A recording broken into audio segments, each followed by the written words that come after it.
കഥ തുടരുന്നു. അവൾക്ക് അറിയാൻ വയ്യാത്ത അവൾ എന്നും ഭയപ്പെട്ടിരുന്ന മൃഗീയ ശക്തിയുടെ പ്രതിബിംബമായി തോന്നി പൈലിയും പൈലിയുടെ ആ വീടും. അധ്വാനിച്ച് തിന്നുന്നവർക്ക് അധ്വാനിക്കാതെ തിന്നുന്നവരോട്, തിന്നില്ലെങ്കിലും അധ്വാനിക്കാതിരിക്കുന്നവരോട് വെറുപ്പ് തോന്നാതിരിക്കുമോ? തൻ്റെ വർഗത്തിനോട് അവർക്ക് അമർഷമില്ലാതിരിക്കുമോ? നല്ല കാലത്ത് ആഭിജാത്യത്തിൻ്റെ കോട്ട കെട്ടി അതിനകത്തിരുന്നവർ ഇപ്പോൾ ആവശ്യം വന്നപ്പോൾ ഇറങ്ങി വന്നിരിക്കുന്നു.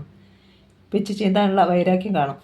പൊരിവെയിലത്ത് നിന്ന് മാറി നിൽക്കാൻ തോന്നിയില്ല. അകവും പുറവും ഒരുപോലെ ചൂട്. പൈലിയും അയാളുടെ വർഗത്തിലെ 100,000 പൈലിമാരും ചുറ്റും നിന്നിടിച്ചു കാട്ടുകയാണോ? അനങ്ങിയാൽ അവരുടെ കയ്യിൽ അകത്ത് പട്ടികളുണ്ടോ തന്നെയും തന്നെ പോലെയുള്ളവരെയും ഓടിച്ചു പിടിക്കാൻ? കണ്ണിൽ ഇരുട്ട് കയറുന്നുവോ? ആരോ ചുമയ്ക്കുന്നത് കേട്ടു. വളരെ ദൂരെ എവിടെയോ ആണെന്ന് തോന്നി. ആരോ കോലായിലേക്ക് ഇറങ്ങി വന്ന് തുപ്പി. അതാരാ അവിടെ? അവളൊന്നും മിണ്ടിയില്ല. ഇളിച്ചു കാട്ടുന്ന പൈലിമാർ, പട്ടികൾ രൂപം അടുത്തേക്ക് വന്നു. മാളികയിലെ കൊച്ചു കൊച്ചമ്മയിലെ അത്. പെട്ടെന്ന് അവൾക്ക് മനസ്സിലായി, പൈലിയല്ല, അവറാൻ മാപ്പിളയാണ്. കൊച്ചു കൊച്ചമ്മ ഇങ്ങോട്ട് കയറിയട്ടെ, ഈ വെയിലത്ത് നിൽക്കണത്. അയാളുടെ ശബ്ദം പഴയ അവറാൻ്റെ തന്നെയാണ്. ഇളിച്ചു കാട്ടുന്ന പൈലിമാരില്ല. അവൾ കോലയിലേക്ക് കയറി. അവറാൻ മാപ്പിള കസേര പൊടി തട്ടി നീക്കിയിട്ടു. അവൾ ആശ്വാസത്തോടെ അതിലേക്ക് വീണു. കൊച്ചു കൊച്ചമ്മ ഈ വെയിലത്ത് ഒറ്റയ്ക്ക് ഇങ്ങനെ? പൈലി നെല്ല് കൊടുത്തയക്കില്ല എന്ന് പറഞ്ഞു. കൊച്ചുകുട്ടിയെപ്പോലെ അവൾ പറഞ്ഞു. അവൻ പറഞ്ഞോ അങ്ങനെ? ഞാൻ ചത്തിട്ട് മതി അവൻ്റെ ഈ പുറപ്പാടൊക്കെ എന്ന് ഞാൻ പറഞ്ഞതാ. അവൻ കേട്ടില്ല അല്ലേ? എന്നാലും കൊച്ചു കൊച്ചമ്മ ഒരാൾ പറഞ്ഞു വിടാതെ. ഞാൻ ആളെ അയച്ചിരുന്നു, കുറേ പ്രാവശ്യം അയച്ചു. എന്നിട്ട് പൈലി മാപ്പിള പറഞ്ഞു, അവൻ മൂട് മറക്കണവനാ. അവൻ പറയും നെല്ല് ഇന്ന് വൈകുന്നതിന് മുമ്പ് അവിടെ ഉണ്ട്. അവറാൻ അറിഞ്ഞില്ല, അങ്ങോട്ടുള്ളത് അളന്നിട്ടില്ല എന്ന്. പത്തായത്തിലൊന്നുമില്ല. അവറാൻ മാപ്പിളെ, എൻ്റെ അനിയത്തിക്ക് സുഖമില്ല. ആ വയ്യാത്ത കുട്ടിയെയും വെച്ച്. ഇളയ അനിയത്തി കൊച്ചമ്മയ്ക്ക് മാത്രമല്ല കൊച്ചു കൊച്ചമ്മയ്ക്കും സുഖമില്ല. കണ്ടാൽ അറിയരുതോ? എന്ത് പൂക്കല പോലെ ഇരുന്നാ ഈ വെയിലത്ത്. എന്നിട്ട് മാളികയിലെ ചോറ ഈ അവറാൻ്റെ തടി. അത് അവറാൻ മറക്കുകയല്ല. അവറാൻ്റെ അപ്പനും മറന്നിട്ടില്ല, അവറാനും മറക്കുകയല്ല. വലിയ കൊച്ചമ്മയുടെ കൈകൊണ്ട് മേടിച്ചുകൊണ്ടിട്ടുള്ള ചോറ് അവറാൻ മറക്കുമോ? അവറാൻ ഉயிருള്ളപ്പോൾ അവറാൻ്റെ കിടാങ്ങൾ കഞ്ഞി കുടിക്കുകയാണെങ്കിൽ ഉണ്ടെങ്കിൽ കൊച്ചു കൊച്ചമ്മയുടെയും പത്തായും നിറഞ്ഞിരിക്കും. ഇതിനു വേണ്ടി അവറാനെ അങ്ങോട്ട് വരാൻ പറയണ്ടേ ഈ നട്ടുച്ചയ്ക്ക്? ഞാൻ ഇങ്ങോട്ട് വന്നാലെന്താ അവറാൻ മാപ്പിളെ? പിന്നെ ഇന്നാളും കൂടി രാമനായരെ പറഞ്ഞയച്ചിരുന്നു. ആ നായരൊരു ചുംബന. അവറാനെയല്ലേ കാണേണ്ടത്? അവറാനല്ലേ ഏറ്റവൻ? ആ ചെക്കൻ പൈര് ഒരു എടുത്തുചാട്ടക്കാരനാ. എന്നാലും അവനങ്ങനെ പറയാമോ കൊച്ചു കൊച്ചമ്മേൻ്റെ ആളിൻ്റെ അടുത്ത്? സാരമില്ല അവറാൻ മാപ്പിളെ, എന്നാലും ഞാൻ പോകട്ടെ എന്ന് ചോദിച്ചെങ്കിലും എഴുന്നേൽക്കണം എന്നാലോചിച്ചപ്പോൾ ദേഹം മുഴുവനും വയ്യ എന്ന് വിളിച്ച് പറയുകയാണെന്ന് തോന്നി. അവറാനൊരു കരിക്കിടിച്ച് കൊണ്ടുവരാം, അത് കുടിച്ചിട്ട് പോയാൽ മതി കൊച്ചമ്മ. അവൾ വേണ്ടെന്ന് നാക്കൊണ്ട് മാത്രം പറഞ്ഞു. എടാ ഉസോ, അവറാൻ മാപ്പിള അകത്തേക്ക് നോക്കി വിളിച്ചു. എന്തോ? 10-15 വയസ്സുള്ള ഒരു കുട്ടി ഇറങ്ങി വന്നു. എടാ, ആ ഗൗളി വാലിനേന്ന് 2 കരിക്കും കിടത്തിയേ. കുട്ടി പോയി. അച്ഛൻ യജമാന് അസുഖമൊന്നുമില്ലല്ലോ? അവറാൻ കുശലം ചോദിച്ചു. ഇല്ല. കൊച്ചജമാനോ? വിശേഷിച്ചൊന്നുമില്ല. അതിനിങ്ങനെ വന്നാണ് കടുപ്പമായി പോയത്. അല്ലെങ്കിൽ ഞങ്ങൾക്ക് അന്വേഷിച്ച് തരാൻ ആരുമില്ല. കൊച്ചു കൊച്ചമ്മ ഈ നെല്ലിൻ്റെ കാര്യം വിചാരിച്ച് വിഷമിക്കരുത്. ഇതവന് ഒന്ന് പറ്റി. ഇനി ഈ മാതിരി പറ്റുകയില്ല. ഔസോ എന്ന് വിളിച്ച കുട്ടി കരിക്ക് ചെത്തിക്കൊണ്ടുവന്നു. ഇതെൻ്റെ ഇളയ മോന. കരിക്ക് വാങ്ങി അവളുടെ മുമ്പിൽ വെച്ചുകൊണ്ട് അവറാൻ പറഞ്ഞു. എടാ, അമ്മേനെ ഒന്നിങ്ങോട്ട് വരാൻ പറ. ഒരു വയസ്സി ഉമ്മ ഇറങ്ങി വന്നു. അവരുടെ പിന്നിലെ വിശറി കിടന്നാടി. അല്ലല്ല, കൊച്ചു കൊച്ചമ്മയല്ലേ ഇത്? ആരാണ്ട് വന്നിരിക്കണമെന്നേ ഔസേപ്പ് പറഞ്ഞോളൂ. കൊച്ചു കൊച്ചമ്മ ഇപ്പോൾ എൻ്റെ മൂത്ത മോനുണ്ടല്ലോ നിഷേധി, അവൻ്റെ പണിയാ. ആ പൈരിൻ്റെ കാര്യമൊക്കെ അങ്ങനെയാ. കൊച്ചു കൊച്ചമ്മയ്ക്ക് വല്ല ദീനോറ്റ പിടിച്ചോ ഇങ്ങനെ ആയത്? മാതാവേ, എങ്ങനെ ഇരുന്നതാ? എനിക്ക് ആകെപ്പാടെ സുഖമില്ല. എല്ലാവർക്കും അതന്നെ. ഇവിടെ ആണെങ്കിൽ ഔസേൻ്റെ അപ്പന് അവറാന് ഒരു വലിവിൻ്റെ ഉണ്ട് വാവെടുക്കുമ്പം, അല്ലാണ്ടൊന്നുമില്ല. അവറാൻ മാപ്പിള ഇടയ്ക്ക് കയറി പറഞ്ഞു. അതുപോലെ മാതാവ് പറഞ്ഞിട്ട് ഇങ്ങനെ ആർക്കും വരുത്തരുത്. കണ്ടു നിൽക്കാൻ മേല. മരുന്നൊന്നും ചെയ്യുന്നില്ലേ? അവൾ ചോദിച്ചു. ഓ, മരുന്നില്ലേന്നോ? കഷായവും ഗുളികയും. കൊച്ചു കൊച്ചമ്മ ആ കരിക്കങ്ങെടുത്ത് കുടിക്കേ. ഇവിടെ വർത്തമാനം ഇന്നൊന്നും തീരില്ല. അവൾ കരിക്കെടുത്ത് ഒരിറക്ക് കുടിച്ചു. തണുത്ത വെള്ളം. രണ്ടാമത് കണ്ണിൽ ഇരുട്ട് കയറുന്നോ? ദാഹം തോന്നിയത് കൊണ്ട് അവൾ മുഴുവൻ കുടിച്ചു. എന്നിട്ട് കസേരയിൽ പിന്നാക്കം ചാരി. അവറാൻ മാപ്പിളയും ഉമ്മയും കൂടി എന്തൊക്കെയോ പറയുന്നുണ്ട്. കുറച്ചു നേരം കഴിഞ്ഞു. നടന്ന് അവിടെ വരെ പോകണമല്ലോ ദൈവമേ. വയ്യാഞ്ഞിട്ടിരിക്കുകയാണെന്ന് ഇവർ അറിഞ്ഞാൽ. അവൾ ഒരുവിധം എഴുന്നേറ്റു. കുടയെന്തിയടി? അവറാൻ മാപ്പിള ചോദിച്ചു. അത് പൈരിച്ചം കൊണ്ടുപോയി. വേണ്ട, കുട വേണ്ട, കുറച്ച് ദൂരമല്ലേ ഉള്ളൂ, അവൾ പറഞ്ഞു. അവൾ ഉമ്മയോട് പറഞ്ഞിറങ്ങി. കൊച്ചു കൊച്ചമ്മ വിഷമിക്കല്ലേ, നെല്ല് ഇന്ന് തന്നെ അവിടെയുണ്ട്. പിന്നെ അവറാന് വയ്യാണ്ടായത് കൊണ്ടാ അങ്ങോട്ടൊന്നും കാണാത്തതെന്ന് ഏമാനോട് പറയണേ. അവറാൻ മാപ്പിള എന്തൊക്കെയോ പറഞ്ഞുകൊണ്ട് കൂടെ വന്നു. അവൾ ശ്രദ്ധിക്കാതെ നടന്നു. എങ്ങനെയെങ്കിലും ഒരിടത്ത് ചെന്ന് കിടന്നാൽ മതി. വഴിയിൽ വീണുപോയാൽ എന്തു ചെയ്യും? റോഡ് കഴിഞ്ഞ് അവരുടെ പറമ്പായി. അപ്പോഴാണ് ഓർത്തത് ആ പാവം വയസ്സിനെ ഇത്ര ദൂരം വെയിലത്ത് നടത്തി. അവറാൻ മാപ്പിള പോയിക്കോളൂ, വെറുതെ ഇതുവരെ വന്നു. കൊച്ചമ്മയെ കണ്ടിട്ട് വല്ലാണ്ട് ഇരിക്കണു. അവറാൻ അവിടെ വരെ വരാം. വേണ്ട, ഇനി ദൂരമില്ലല്ലോ, ഈ പറമ്പിൽ കൂടി അങ്ങ് കയറിയാൽ മതി. അവറാൻ മാപ്പിള പോയിക്കോളൂ. തന്നെത്താൻ അത് സാരമില്ല, ഞാൻ പോയിക്കോളാം. അയാൾ മടിച്ചു. എന്നാൽ അങ്ങനെയാവട്ടെ, ഞാൻ പോട്ടെ.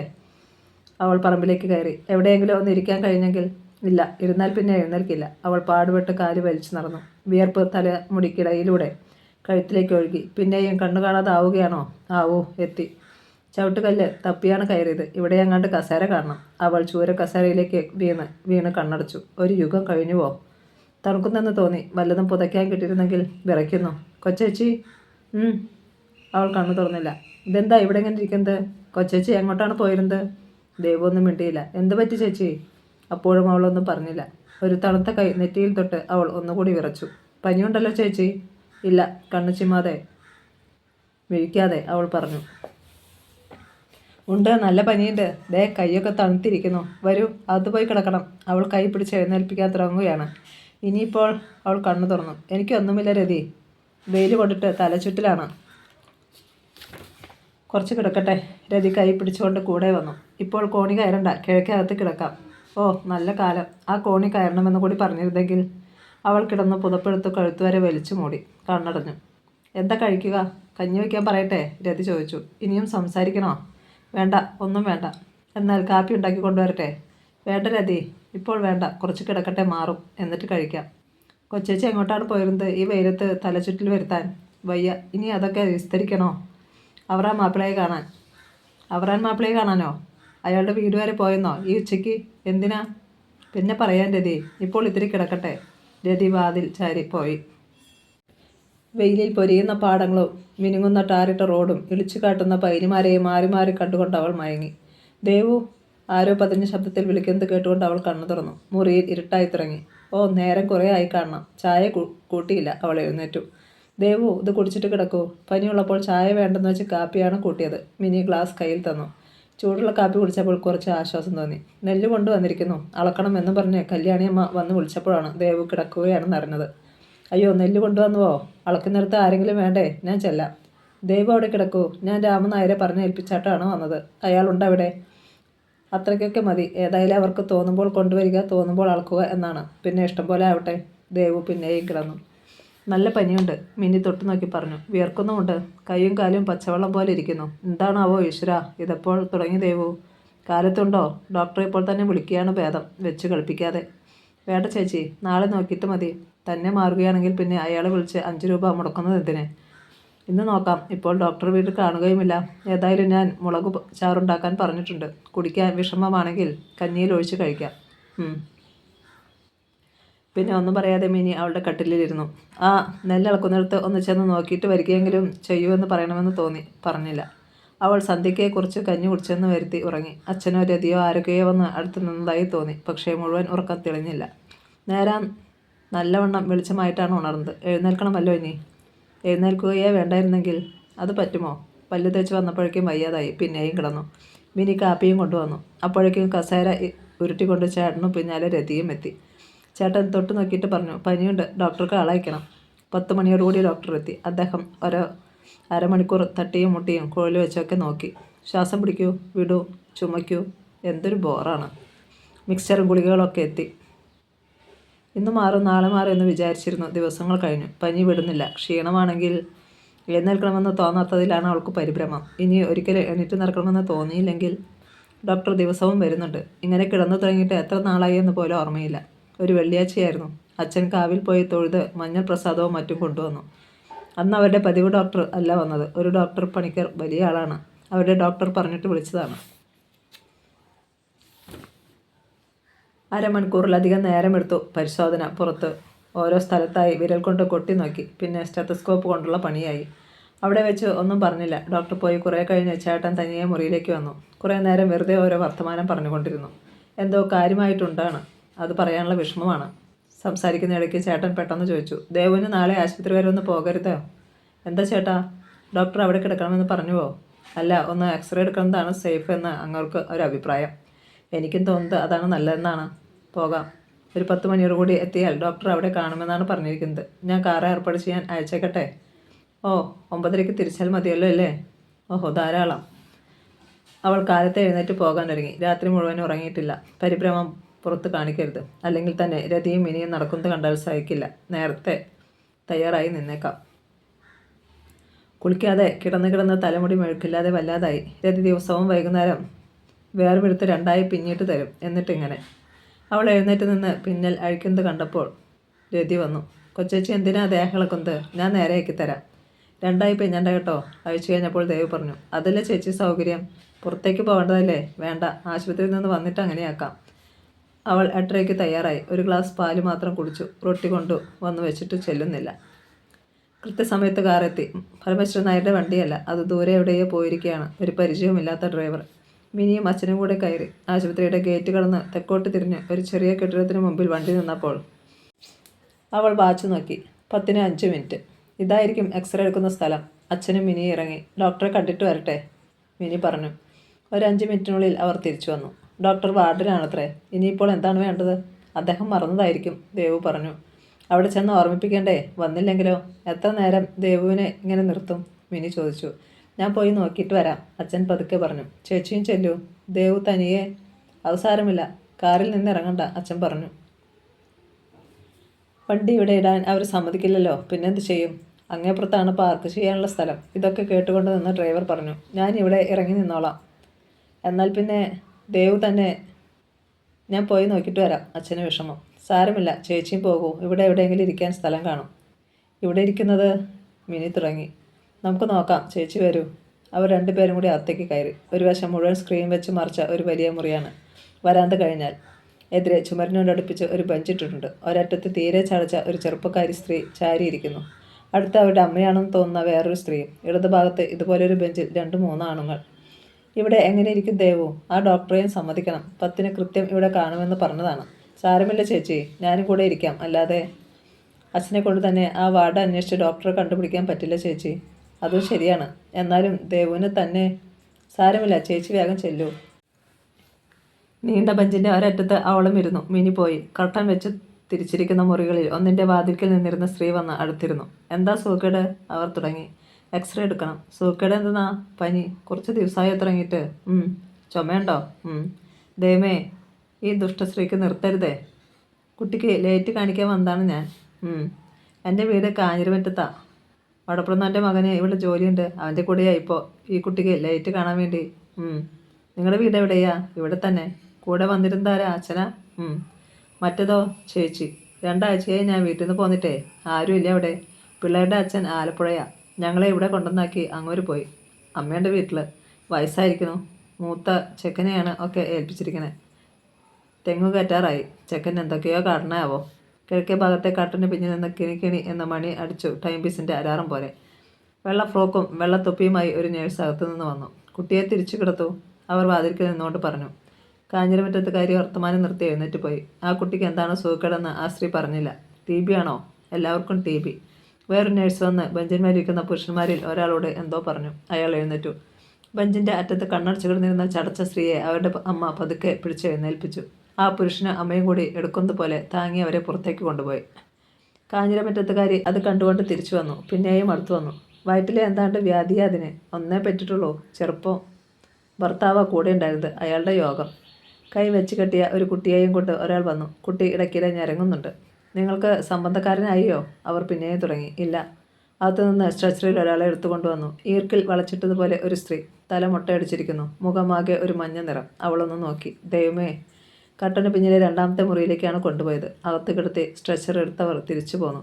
കുറച്ചു കഴിഞ്ഞ് കൂടെ പോയ നേഴ്സും പുറത്തേക്ക് വന്നു. ആ സ്ത്രീ രൂപം തനിയെ അകത്തിനകത്ത്. പെട്ടെന്ന് അതുവരെ തോന്നാത്ത ഭയം മുഴുവനും കൂടി വന്നു.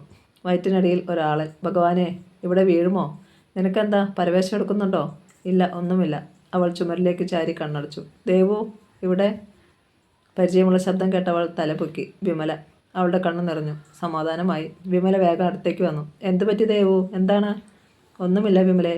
ഇവിടെ തന്നെ ഇരുന്നങ്ങ് വല്ലാണ്ടായി ഞാൻ. സാരമില്ല, വരൂ, നമുക്ക് അകത്തേക്ക് പോകാം. ഇല്ല, അച്ഛനും ചേച്ചിയും ഇവിടെയാണ് വരിക.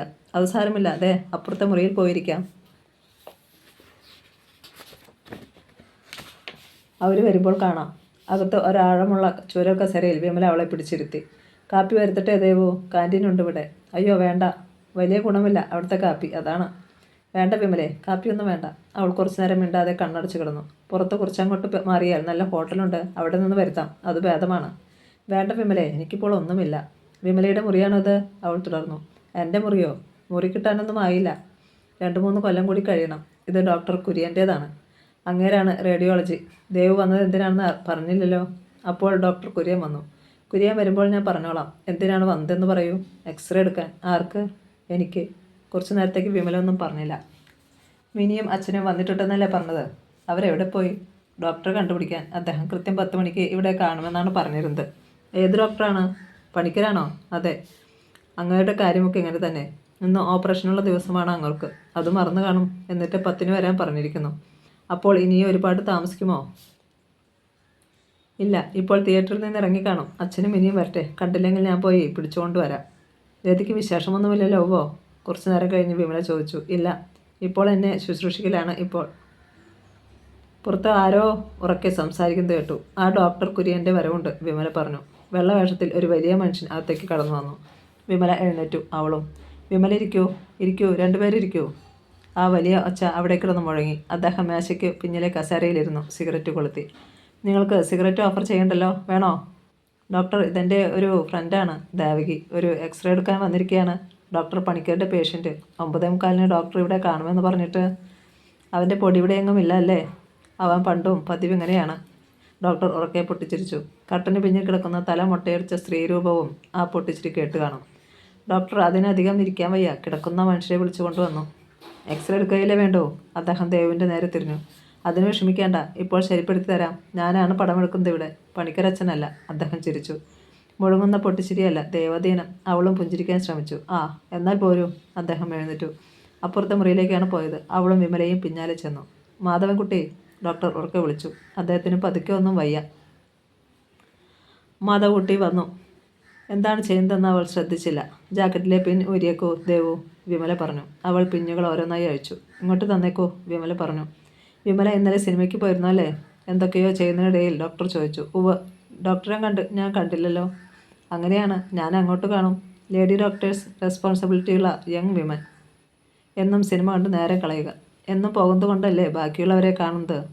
അതൊരു പോയിൻ്റായിപ്പോയി. അദ്ദേഹം ചിരിച്ചു. അല്ല, ഡോക്ടറെ ഞാൻ കണ്ടില്ലല്ലോ ഇന്നലെ. ഞാനിവിടെ ഉണ്ടായിരുന്നില്ല. എൻ്റെ ധർമ്മതാരം വന്നിരുന്നു. ഷോ തീർന്നപ്പോൾ തിരിച്ചു വിളിച്ച് കൊണ്ടുവരാൻ ഞാൻ വന്നു. മിസ്സിസ് കുര്യനെ ഞാൻ കണ്ടു. മിസ്റ്റർ കുര്യനെ ആരും മൈൻഡ് ചെയ്തിരിക്കുന്നു. വരൂ, അദ്ദേഹം ദേവുവിൻ്റെ നേർക്ക് തിരിഞ്ഞു പറഞ്ഞു. ദേവു, ആ മാലയും കൂടി ഇങ്ങ് ഊരി തന്നേക്കൂ. ഈ ചങ്ങലയൊക്കെ ഇട്ട് നടന്നിട്ട് തന്നെ നിങ്ങൾക്കൊക്കെ സുഖക്കേട്. മേത്തിട്ടിരിക്കുന്നത് സിൽക്കോ പട്ടോ കസവോ വല്ലതുമാണെങ്കിൽ ഒക്കെ അഴിച്ചു മാറ്റണം. സിൽക്കൊന്നുമല്ല ഡോക്ടർ, വിമല പറഞ്ഞു. ഇങ്ങോട്ട് നിൽക്കൂ. ഒരു തൂണിമേൽ പലക പോലെ ഒരു സാധനം ഉണ്ടായിരുന്നതിൻ്റെ മുമ്പിലേക്ക് അവളെ നിർത്തി. ഡോക്ടർ എന്തോ ചെയ്തു. പലക കുറേശ്ശെ താഴ്ന്നു വന്നു. അവളുടെ നെഞ്ചിന് നിരപ്പായി. ചേർന്ന് നിൽക്കൂ. ഡോക്ടറുടെ ഒച്ചയിലെ ലാഘവം പോയി. കളിയും നേരമ്പൊക്കൊന്നുമില്ല. കുറച്ചുകൂടി അതിലേക്ക് അമർന്നു നിൽക്കൂ. ഡോക്ടർ അവളെ പിടിച്ചു നിർത്തി. മാർബിൾ പോലത്തെ പലക നെഞ്ചിൽ തൊട്ടു. തണുത്ത മരണത്തെ കെട്ടിപ്പിടിക്കുക. ആരും ഒന്നും മിണ്ടിയില്ല. മാധവൻകുട്ടിയുടെ മൂലയിൽ യന്ത്രത്തിൻ്റെ മുഴക്കം മാത്രം കേൾക്കാം. പെട്ടെന്ന് അതും നിലച്ചു. മാറിക്കോളൂ. ഡോക്ടറുടെ ഒച്ച പഴയപടിയായി. കഴിഞ്ഞുവോ? അവൾ നീങ്ങി. വിമല പിന്നും മാലയും നീട്ടി. ആരൊക്കെയോ കടന്നു വന്ന മുറിയിലേക്ക്. ഓ, പണിക്കരച്ഛൻ എത്തിയോ? ഡോക്ടർ ചോദിച്ചു. അവൾ അങ്ങോട്ട് നോക്കി. അച്ഛനും ഇനിയും ഉണ്ട്. എനിക്ക് ആ തിയേറ്ററിൽ നിന്ന് ഇറങ്ങാൻ പറ്റണ്ടേ? ഡോക്ടർ പണിക്കർ പറഞ്ഞു. പിന്നെ വേണ്ടേ? ഏതായാലും നിൻ്റെ കേസിൻ്റെ പടമെടുത്തു കഴിഞ്ഞു. നീ വരുന്നതിന് മുമ്പ് തന്നെ. ഉപകാരം. വെച്ചോ. എല്ലാവരും പുറത്തേക്ക് കടന്നു. എന്നാൽ ഇനി പോയിക്കോളൂ. ഇപ്പോൾ തന്നെ കുറേ അധികം താമസിച്ചില്ലേ? ഡോക്ടർ പണിക്കർ പറഞ്ഞു. പോകുന്ന വഴി ആ ലബോറട്ടറിയിൽ കയറി ബ്ലഡും എടുപ്പിച്ച് പോകണം. അതും കൂടി ഒന്ന് ടെസ്റ്റ് ചെയ്തേക്കാം. ബാക്ടീരിയോളജിസ്റ്റിനോട് പറഞ്ഞിട്ടുണ്ട്. അങ്ങോട്ട് ചെന്നാൽ മതി. ഓ, അച്ഛൻ മൂളി. എന്നാൽ ശരി, ഞാൻ നാളെ കാലത്ത് അങ്ങോട്ട് വരാം. അച്ഛൻ പുറത്തേക്കിറങ്ങി ഡ്രൈവറോട് കാറ് കൊണ്ടുവരാൻ പറഞ്ഞു വന്നു. ഡോക്ടർമാർ രണ്ടുപേരും വിമലയും കൂടി നീങ്ങി നിന്ന് എന്തോ സംസാരിക്കുകയാണ്. നാളെ വരാം, ഒരിക്കൽ കൂടി പറഞ്ഞ് പണിക്കർ പോയി. കൂടെ ഡോക്ടർ കുര്യനും. ലബോറട്ടറി വരെ ഞാനും വരാം, വിമല ആരോടുന്നില്ലാതെ പറഞ്ഞു. ഡോക്ടർ പണിക്കരെയും കൊണ്ട് തിരിച്ചെത്തിയപ്പോൾ വിമല അടുത്തു നിൽക്കുന്നത് കണ്ടതിൽ പിന്നെ മിനി ഒരക്ഷരം മിണ്ടിയിട്ടില്ല. വിമലയെ കണ്ട ഭാവം വെച്ചിട്ടുമില്ല. എല്ലാവരും കാറിൽ കയറി. അകത്തുകൂടി തന്നെ കുറച്ച് ഓടിച്ച് ലബോറട്ടറിയുടെ വാതിൽക്കൽ നിന്നു. വിമലയും ദേവും അച്ഛനും കൂടി ഇറങ്ങി. മിനി വന്നില്ല. അവിടെ ഒന്നും ഉണ്ടായില്ല. വിമല ആളെ വിളിച്ചു കൊണ്ടുവന്നു. ഒരു സ്ത്രീയാണ് അവളുടെ നാടി കുത്തി രക്തമെടുത്തത്. 5 മിനിറ്റിനകം എല്ലാം കഴിഞ്ഞു. വിമല കാറിൻ്റെ അടുത്ത് വരെ ചെന്നു. വിമല ഹോസ്റ്റലിലേക്ക് പോവുകയാണോ? ദേവു കയറിക്കൊണ്ട് ചോദിച്ചു. എന്നാൽ വരൂ, അങ്ങോട്ട് വിട്ടിട്ട് പോകാം. വേണ്ട, എനിക്ക് അപ്പുറത്ത് പോയിട്ട് കുറച്ചുകൂടി കാര്യമുണ്ട്. എന്നാൽ നീക്കട്ടെ വിമലേ. ഓ, വിമല ചിരിച്ചു. കാർ നീങ്ങി. മിനി ഒന്നും മിണ്ടാതെ അവൾക്ക് ചാരാൻ കുഷൻ നീക്കി വെച്ചു കൊടുത്തു. ശുഭം.